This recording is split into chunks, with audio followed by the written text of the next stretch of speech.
नमस्कार दोस्तों, कैसे हो। मैं माधव हिंदी पाठशाला से चौहान कौशिक। दोस्तों, आज हम कक्षा 5 में हिंदी मीडियम में हिंदी विषय में एक चैप्टर देख रहे हैं। जो चैप्टर हमने पिछले हफ्ते अधूरा छोड़ा था। चैप्टर का नाम है नेत्रहीनों का शौर्य। आगे देखते हैं। वो सभी नौजवान जो युवक थे वो सातों युवक अलग अलग राष्ट्र से थे।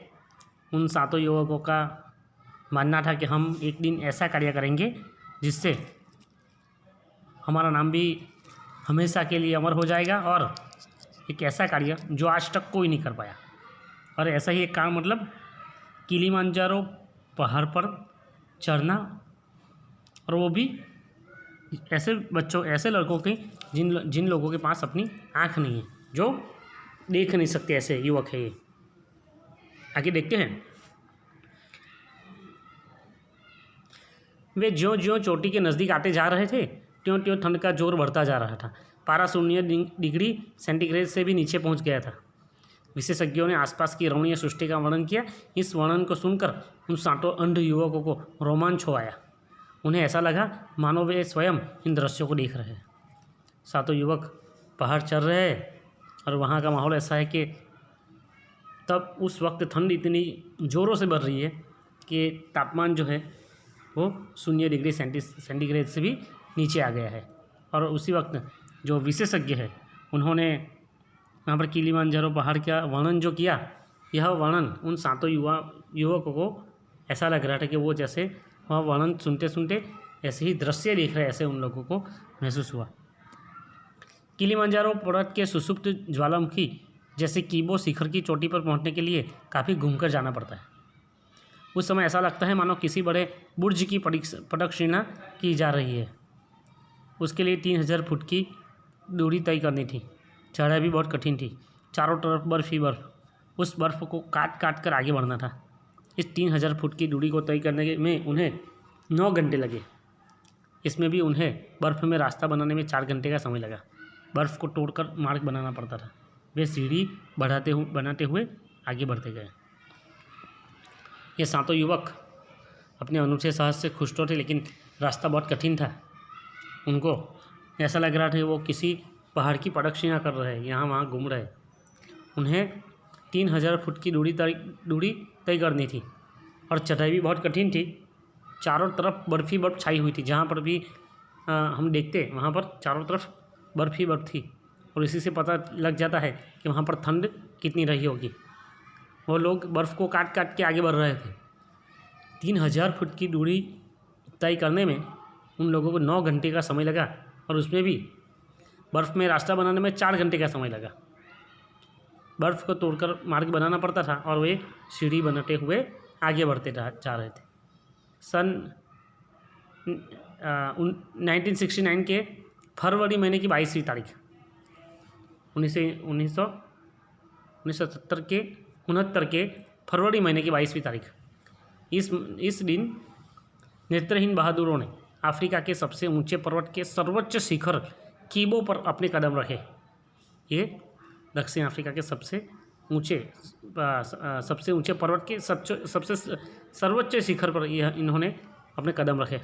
19,340 फीट की आरोहण के बाद उन्होंने संसार की अद्वितीय सफलता प्राप्त की। 19,340 फुट के आरोहण के बाद उन्होंने संसार में ऐसी सिद्धि प्राप्त की थी जो अभी अद्वितीय, मतलब कोई और न कर सके ऐसी, या फिर आज तक किसी और ने यह मकाम हासिल नहीं किया था, यह मंजिल नहीं पाई थी। ऐसी एक मंजिल उन्होंने पाई है, ऐसा एक मकाम उन्होंने प्राप्त कर लिया है। साहसिकों की विजय का संदेश धरती पर पहुंच गया। उनका साथ देने वाले जेफरे सैलिसबरी ने खबर दी कि मुश्किलें बहुत सी आई, लेकिन इनके पुरुषार्थ के सामने सब नाकामयाब साबित हुई। ये जवान बहादुर सचमुच अद्भुत हिम्मत वाले निकले। ये सातों नेत्रहीन युवकों के साथ जो व्यक्ति गया था, जेफरे सैलिसबरी, उन्होंने खबर दी कि मुश्किलें बहुत सी आई, लेकिन यह लेकिन इनके पुरुषार्थ के सामने वह नाकामयाब हुई। दोस्तों, जब हम भी कोई नया कार्य करना एक बार शुरू कर देते हैं, एक बार अपने मन में ऐसा तय कर लिया कि बस वही मेरी मंजिल है, वहाँ तक मुझे जाना है, और एक बार हम दिल लगाकर उस काम के पीछे लग जाते हैं, तो कोई भी मुश्किल हमारा रास्ता नहीं रोक सकती, कोई भी पहाड़ हमारा रास्ता नहीं रोक सकता, क्योंकि कोई हमारा जो रास्ता है वो, या फिर हमारी जो मंजिल है वो, हम उसके पीछे कितना वक्त दे रहे हैं, कितनी मेहनत कर रही है, उसी से अंदाज़ा लग जाता है कि हम कितनी वक्त में हमारी जो मंजिल है उसे पा सकेंगे।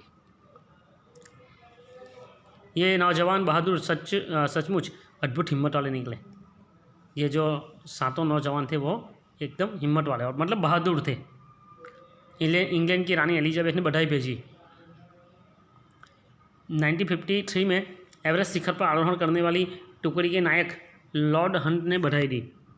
सचमुच इन नेत्रहीन जवानों ने ऐसा साहस कर दिखाया जो सामान्य आदमी को भी आश्चर्यचकित कर दे। यहाँ पे लास्ट में ये बात बताई गई है कि इंग्लैंड की रानी एलिजाबेथ ने भी उन्हें बधाई दी और 1953 में एवरेस्ट शिखर पर आरोहण करने वाली टुकड़ी के नायक लॉर्ड हंट ने भी बधाई दी।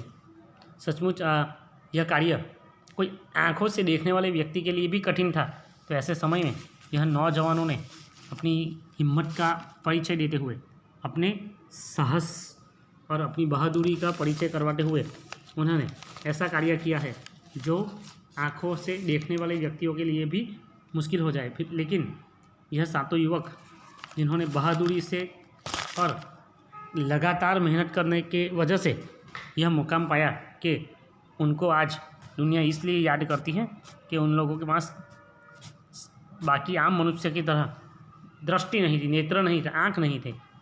वो ज़माने को, दुनिया को देख नहीं सकते थे, फिर भी उन्होंने अपने मन की आँखों से देखकर अपनी मन की जो उनकी जो हिम्मत है उसका दर्शन कराते हुए, अपनी शक्ति का दर्शन कराते हुए ऐसा कार्य कर दिखाया जो आज तक कोई नहीं कर पाया।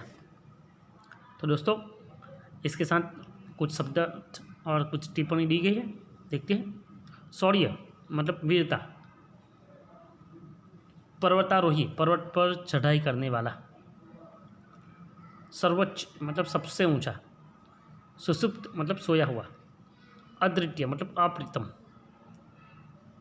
रमणीय मतलब सुखद और मनोहर, हिमच्छादित बर्फ से ढका हुआ, भव्य तो वैभवशाली, विशेषज्ञ तो असाधारण या विशिष्ट, विशेषज्ञ मतलब उसी क्षेत्र में ज़्यादा जानकारी रखने वाले या फिर उसी क्षेत्र के निष्णात व्यक्ति, जिसे विशेषज्ञ कहते हैं। परावलंबी दूसरे पर निर्भर, परावलंबी मतलब जो व्यक्ति दूसरे पर निर्भर होता है उसे परावलंबी कहते हैं। तो दोस्तों, आज हमने यहाँ पर ये देखा कि 7 युवक कैसे अपनी बहादुरी से, अपनी मेहनत से और कुछ नया करके दिखाने के उनके अंदर जो धगस थी, जो हौसला था, उस हौसले के सहारे उन्होंने ऐसा महान कार्य कर दिखाया जो बाकी लोगों के लिए सोचना भी मुश्किल है।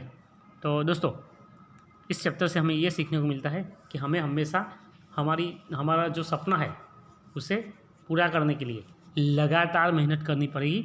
अब भले उसके अंदर कितनी भी कठिनाई आए, हमें हमारे सपने को पूरे करने के लिए, हमारी मंजिल को पाने के लिए हमें कभी भी मेहनत करने से घबराना नहीं चाहिए, चाहे कोई भी परिस्थिति हो।